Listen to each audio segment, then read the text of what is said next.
आज एक सवाल मैं आप लोगों से पूछना चाहता हूँ। क्या आप लोगों को याद है किसी भी भारतीय सैनिक का जन्मदिन? क्या हुआ? जवाब नहीं है ना आपके पास। हम सभी किसी न किसी फिल्मी हस्ती के दीवाने होते हैं और उनके बारे में सारी इन्फॉर्मेशन हमारे पास होती है, जैसे कि उनका जन्मदिन, उन्हें क्या पसंद है, वो कहाँ रहते हैं, वगैरह वगैरह। पर हम कभी भी किसी भारतीय सैनिक के बारे में कोई भी इन्फॉर्मेशन रखना उचित नहीं समझते। आज मैं आपको जिसके बारे में बताने जा रहा हूँ, ये दास्तां है एक ऐसे ही भारतीय सैनिक की जो आपको हैरान कर देगी। इस तरह की अनदेखी, अनसुनी बातों को जानने के लिए हमारे चैनल को सब्सक्राइब करें। ये दास्तां है बाबा हरभजन सिंह की। 30 अगस्त 1946 को जन्मे बाबा हरभजन सिंह 9 फरवरी 1966 को भारतीय सेना के पंजाब रेजिमेंट के सिपाही के पद पर भर्ती हुए थे। 1968 में वो 23वें पंजाब रेजिमेंट के साथ पूर्वी सिक्किम में सेवारत थे। 4 अक्टूबर 1968 को खच्चरों का काफिला ले जाते वक्त पूर्वी सिक्किम में नाथुला के पास उनका पांव फिसल गया और घाटी में गिरने से उनकी मृत्यु हो गई। पानी का तेज़ बहाव उनके शरीर को बहाकर 2 किलोमीटर दूर ले गया। कहा जाता है उन्होंने अपने साथी सैनिक के सपने में आकर अपने शरीर के बारे में जानकारी दी। खोजबीन करने पर 3 दिन बाद भारतीय सेना को बाबा हरभजन सिंह का पार्थिव शरीर उसी जगह मिल गया। सपने में ही उन्होंने इच्छा जाहिर की थी कि उनकी समाधि बनवाई जाए। उनकी इच्छा का मान रखते हुए उनकी एक समाधि भी बनवाई गई। लोगों में इस जगह को लेकर बहुत आस्था है, लिहाजा श्रद्धालुओं की सुविधा को ध्यान में रखते हुए भारतीय सेना ने 1982 में उनकी समाधि को 9 किलोमीटर नीचे बनवा दिया, जिसे अब बाबा हरभजन सिंह मंदिर के नाम से जाना जाता है। साल हजारों लोग यहाँ आते हैं।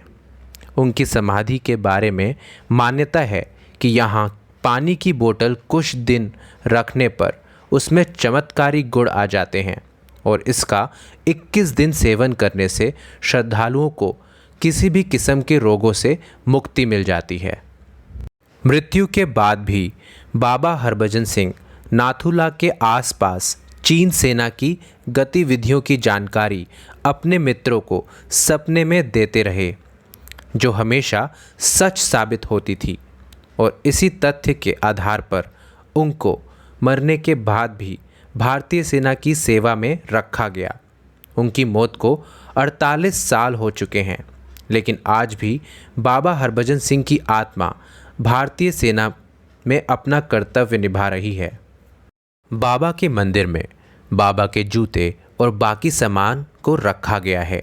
भारतीय सेना के जवान बाबा के मंदिर की चौकीदारी करते हैं और रोज़ाना उनके जूते पॉलिश करते हैं, उनकी वर्दी साफ करते हैं और उनका बिस्तर भी लगाते हैं।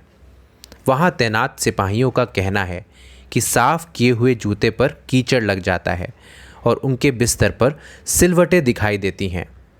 बाबा की आत्मा से जुड़ी बातें भारत ही नहीं, चीन की सेना भी बताती है। चीन के सिपाहियों ने भी उनको घोड़े पर सवार होकर रात में गश्त लगाते हुए देखा है।